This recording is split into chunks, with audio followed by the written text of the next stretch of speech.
அனைவருக்கும் வணக்கம். ஒரு செய்தி ஒண்ணு சொல்லட்டுங்களா? இன்னைக்கு காலையில 11 மணிக்கு ட்ரிப்ளிகேன் போலீஸ் ஸ்டேஷன்ல செந்தில் பாலாஜியும், அசோக் குமாரும் வந்து ஆஜராயிருக்கணும். பட் இப்ப பார்த்தோம் அப்டின்னா, டைம் வந்து 2 ஆச்சு. இன்னும் 2 பேர் வந்து ஆஜராகல. பொதுவா இத மாரி ஆஜராகல. ஆனா நாங்க அத மதிக்கிறோம், ரெஸ்பெக்ட் பண்றோம் அப்டின்னா, பெரிய பெரிய புள்ளிகள்லாம் என்ன பண்ணுவாங்க அப்டின்னா, ஒரு வழக்கறிஞர விட்டு இத மாரி எங்க தலைவருக்கு வந்து முக்கியமான வேலையில இருக்காரு. இல்ல எங்க தலைவருக்கு வந்து உடம்பு சரியில்ல. அதனால வர முடியல. ஸோ அடுத்த வாரம் வேற ஏதாவது ஒரு தேதியில நீங்க சம்மனு விசாரணைக்கு வர சொல்லுங்க. நாங்க வந்து அப்ப வந்துர்றோம் அப்படின்னு சொல்லி அட்வொகேட்ட வச்சு பேசுவாங்க. அத மாரி செந்தில் பாலாஜி தரப்போ, அசோக் குமார் தரப்போ பேசியிருக்காங்களா அப்படின்னா, இதுவரைக்கும் பேசல. ஸோ அவங்களும் வந்து ஆஜராகல. அட்வொகேட் தரப்பும் எதுவும் இதுவரைக்கும் சொல்லாததுனால, ஸோ காவல்துறை அடுத்த கட்ட நடவடிக்கைக்கு மூவ் ஆகுறாங்க அப்படிங்கிற செய்தி இப்போ ஜஸ்ட் நவ் இப்போ வெளியாயிருக்கு. அடுத்த கட்ட நடவடிக்கைன்னா என்னன்னு உங்களுக்கு கேள்வி வரலாம். ஆல்ரெடி லுக் அவுட் நோட்டீஸ் அப்படிங்கிறத குடுத்துட்டாங்க. இந்தியா முழுக்க அவங்க எங்கேயும் வெளியில தப்பிச்சு போக முடியாத அளவுக்கு சாட்டர்டே அன்னைக்கே லுக் அவுட் நோட்டீஸ் அப்படிங்கிறது வந்துடுச்சு. ஸோ அப்படி பார்க்குறப்போ அடுத்த கட்ட நடவடிக்கை அப்படின்னா கைது பண்றது தான். பட் காவல்துறையால கைது பண்ண முடியுமா அப்படிங்கிறது தான் இங்க இருக்கக்கூடிய ஒரு பெரிய சேலஞ்ச். ஏன்பா செந்தில் பாலாஜி பெரிய ஆளு, அசோக் குமார் பெரிய ஆளானா, யாரு பெரிய ஆளா இருந்தாலும் வழக்குன்னு வந்துட்டா காவல்துறைக்கு கைது பண்றதுக்கு அதிகாரம் இருக்கு. ஆனா அவங்கள ரீச் பண்ண முடியுமா காவல்துறையால அப்படிங்கிற ஒரு கேள்வி இருக்கு. ஏன் அப்படின்னா இவங்க லுக் அவுட் நோட்டீஸ் அப்படிங்கிறது சனிக்கிழமை தான் வெளியிட்டாங்க. அதுக்கு முன்னாடியே அண்ணனும் தம்பியும் வெளிநாட்டுக்கு பறந்து போயிட்டு எங்கேயாவது சொகுசா ஒரு ஹோட்டல்ல ஜாலியா இல்ல ஒரு கப்பலையே மொத்தமா வாடகை எடுத்துக்கிட்டு ஜாலியா வாழ்ந்துட்டு இருந்தாங்க அப்படின்னா இங்க காவல்துறை என்ன பண்ண முடியும்? இந்தியா முழுக்க அங்கங்க ஏதாவது போயிட்டு தேடி பார்த்துட்டு அண்ணன் இங்க இருக்காரா, தம்பி இங்க இருக்காரா அப்படின்னு தேடி பார்க்க முடியுமே தவிர காவல்துறையால ஒண்ணுமே பண்ண முடியாது. ஸோ காவல்துறை லுக் அவுட் நோட்டீஸ் விட்டது லேட்டா விட்டுருந்தாங்க, டிலே ஆயிருந்தது அப்படின்னா அதுக்கு முன்னாடியே அண்ணனும் தம்பியும் வெளிநாட்டுக்கு போயிருந்தாங்க அப்படின்னா இந்நேரம் அவங்க அங்க ஒரு சொகுசு வாழ்க்கையை வாழ்ந்துட்டு இருப்பாங்க. இது காவல்துறை கைது பண்ண முடியுமா முடியாதாங்கிறதுக்கு இருக்கக்கூடிய ஒரு பெரிய சேலஞ்ச். ஸோ இன்னொரு விஷயம் என்ன அப்படின்னா, நம்ம அசோக் குமார் தரப்புல இருந்து மதுரை உயர்நீதிமன்றம் மதுரை கிளையில வந்து ஒரு பெட்டிஷன் போட்டிருந்தாங்க. போன ஃப்ரைடே போட்டிருந்தாங்க. என்ன அப்படின்னா அவங்க தரப்புல இருந்து போட்டிருந்தாங்க, எங்க தலைவருக்கு வந்து முன்ஜாமீன் வேணும் அப்படின்னு சொல்லி போட்டிருந்தாங்க. ஸோ அப்போ அந்த வழக்கு விசாரணை நடக்காம இருந்தது. ஸோ இன்னைக்கு சாயங்காலம் ஒரு 3 மணி இல்ல 4 மணி 5 மணி இந்த டைம்குள்ள வந்து அந்த பெட்டிஷன் வந்து விசாரணைக்கு வரும் அப்படின்னு சொல்லியிருக்காங்க. ஸோ அப்படி வந்து அரசு தரப்புல இருந்து முன்ஜாமீன் கொடுக்க கூடாது அப்படிங்கிறதுக்காக சில ஆதாரங்களை அவங்க பேரம் பேசின இந்த விஷயங்கள்லாம் எடுத்து வச்சிருப்பாங்கல்ல.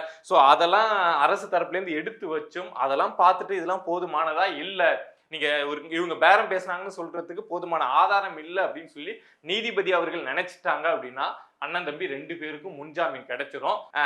முன்ஜாமீன் கிடைக்குதா, காவல்துறை அதிரடியா என்ன நடவடிக்கை எடுக்கிறாங்க அப்படிங்கிறத வெயிட் பண்ணி தான் பார்க்கணும். ஸோ அந்த ப்ராசஸ் அப்படிங்கிறது ஈவினிங் நைட்டு அப்படிங்கிறது அப்படியே கண்டினியூவா போகும். பட் வெயிட் பண்ணி பார்ப்போம். ஆனா இதுல என்ன ஒரு விஷயம் அப்படின்னா, இந்த பேரம் பேசின விஷயத்த தமிழ்நாடு அரசு வந்து ரொம்ப ஒரு ஸ்பெசிபிக்கா டீல் பண்ண வேண்டியது இருக்கு அப்படின்னு வச்சுக்கோங்களேன். ஏன் அப்படின்னா திமுக ரொம்ப எதிர்கட்சியா ரொம்ப திடமா வந்து செயல்படுறாங்க அப்படின்னு நான் பாக்குறேன். ஏன்னா இந்த பேரம் பேசினது, இந்த விஷயம் நடந்தது, செந்தில் பாலாஜி, அசோக் குமார் இதுல இத்தனை பேர் கைது பண்ண ஆரம்பிச்சது வந்து ரொம்ப அதிரடியா செஞ்சாங்க, எல்லாமே பண்ணாங்க. பட் அதுக்கப்புறம் திமுக அவங்களுடைய அவங்களுடைய வழக்கமான அரசியலை காட்ட ஆரம்பிச்சிருக்காங்க. நீங்க பார்த்திருப்பீங்க, அனிதா ராதாகிருஷ்ணன் உட்பட நிறைய பேர் வந்து என்கிட்ட தாவேக்கா வந்து பேரம் பேசுனாங்க அப்படின்னு சொல்லிட்டு சோசியல் மீடியாவில் நிறைய திமுக எம்எல்ஏக்கள் வந்து நிறைய பேர் வந்து உண்மையோ இல்லையோ ஆனா பரப்பி விட ஆரம்பிச்சிருக்காங்க. ஸோ இது என்ன நடக்கும் அப்படின்னா தாவேக்கா மேல ஒரு நெகட்டிவ் ஷேடை வந்து கிரியேட் பண்ணும். நம்ம சோசியல் மீடியாவில் போய் பார்க்குறப்பவும் ஸ்க்ரோல் பண்றப்போ நிறைய இடங்கள்ல என்ன வருது அப்படின்னா, திமுக நபர்கள்கிட்ட தாவேக்கா வந்து பேரம் பேசுறாங்க, எங்க கட்சிக்கு வாங்கன்னு திமுக எம்எல்ஏக்களை கூப்பிட்டாங்க அப்படிங்கிற மாதிரி தான் செய்தி நிறைய வருது.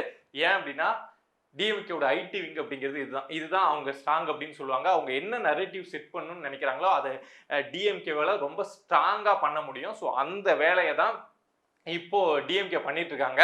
இங்க ஒரே விஷயம் தான், உண்மை ஜெயிக்கணும் அப்படின்னா ஆதாரம் வேணும், பொய்கள் ஜெயிக்கணும் அப்படின்னா குழப்பமே போதும் அப்படின்னு சொல்லுவாங்கல்ல, படத்துல சொல்லியிருக்காங்கல்ல. ஸோ அதே தான் நடந்துட்டு இருக்கு.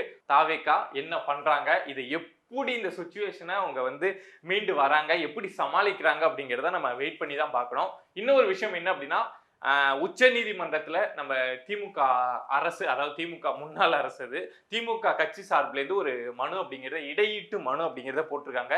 என்ன அப்படின்னா, இந்த கரூர் கூட்ட நெரிசல் வழக்கு இருக்குல்ல, இதுல வந்து நாம நம்ம சேனல் உட்பட நிறைய பேர் வந்து திமுக இதோட பின்புலத்துல இருக்கும், இவங்க இதெல்லாம் பண்ணியிருக்க வாய்ப்பு இருக்கு, செந்தில் பாலாஜி டீம் வந்து இதெல்லாம் பண்ணியிருக்காங்க அப்படின்னு நிறைய விஷயங்களை வச்சு எடுத்து பேசியிருந்தோம். அப்பெல்லாம் திமுக அதை வந்து பெருசா கண்டுக்கல. பட் இப்போ நல்ல பவருக்கு வந்ததுக்கு அப்புறம், தாவேகா பவருக்கு வந்ததுக்கு அப்புறம், ஒரிஜினலா ஒரு முக்கிய புள்ளியா தாவேகால மாறினதுக்கு அப்புறம், அமைச்சரா மாறினதுக்கு அப்புறம் இப்பவும் அதே குற்றச்சாட்டை நம்ம ஒரிஜினா, நம்ம சிடிஆர் நிர்மல்குமார் எல்லாருமே வந்து திமுக மேல வச்சிட்டு இருக்காங்க. திமுக காவல்துறையை வச்சு 41 பேரை கொன்னுடுச்சு அப்படின்னு இன்னும் பேசிட்டு இருக்காங்க. சோ அப்படி இப்போ ரீசெண்டா ஒரிஜினா ஒரு கூட்டத்துல காவல்துறையை ஏவி விட்டு தான் அந்த 41 பேரை திமுக தான் கொன்னுச்சு அப்படிங்கிற ஒரு குற்றச்சாட்டை வச்சிருந்தாரு.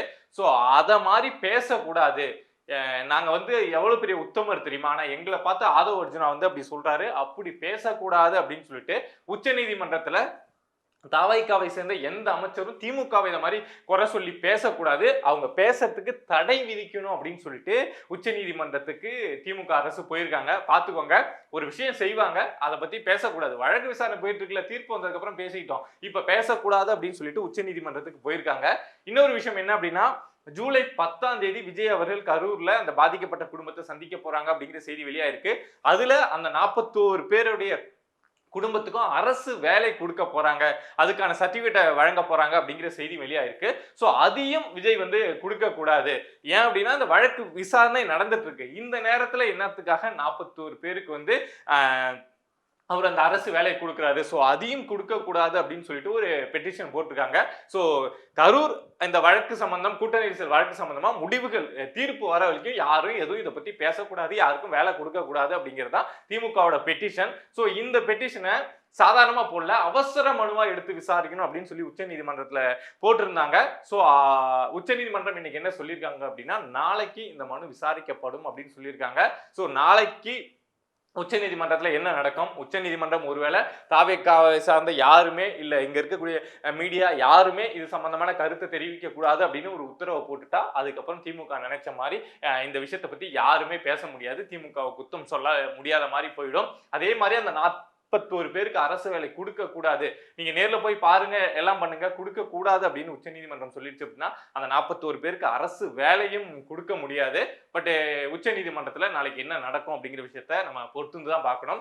நம்ம தாவேக்காவுக்கும் தமிழ்நாடு அரசுக்கும் முதல்வர் விஜய் அவர்களுக்கும் சொல்லக்கூடிய விஷயம் என்ன அப்படின்னா, திமுக அவங்களுடைய லீகல் விங்ல எப்பொழுதுமே ஸ்ட்ராங்கா இருப்பாங்க. இந்தியா முழுக்க எந்தெந்த அட்வொகேட்டை எந்தெந்த வழக்கு இந்த ஜட்ஜி தான் வந்து தீர்ப்பு எழுத போறாங்கன்னா அதுக்கு எந்த அட்வொகேட்டை கொண்டு போகணும், இந்த ஜட்ஜி தான் இதை விசாரிக்க போறாங்கன்னா அதுக்கு எந்த அட்வொகேட்டை கொண்டு போகணும் அப்படின்னு லீகல் விங்ல உங்களுக்கு அவங்க வந்து ரொம்ப ஸ்ட்ராங்கா இருப்பாங்க. அவங்க பழம் தின்னு கொட்டை போட்டவங்க. ஸோ அதுக்கு அவங்க கூட நீங்க ஃபைட் பண்ணணும் அப்படின்னா உங்களுடைய லீகல் விங்கையும் ரொம்ப ஸ்ட்ராங்கா மாற்றணும், முக்கியமான நபர்களை உள்ள கொண்டு வரணும். அப்படி இருந்தா மட்டும்தான் திமுக மாதிரி ஒரு பலமான எதிர்கட்சியை வச்சுக்கிட்டு ஒரு, அதாவது எதிர்கட்சினாவே ரொம்ப ஆக்டிவா இருக்கக்கூடிய திமுகவை ஆப்போசிட்ல உட்கார வச்சுட்டு நீங்க ஃபைட் பண்ணணும் அப்படின்னா கண்டிப்பா உங்களுடைய லீகல் விங்கு ரொம்ப ஸ்ட்ராங்கா இருக்கணும். ஸோ அதை செய்வீங்க அப்படின்னு நினைக்கிறேன். தொடர்ந்து பேசுவோம். நன்றி.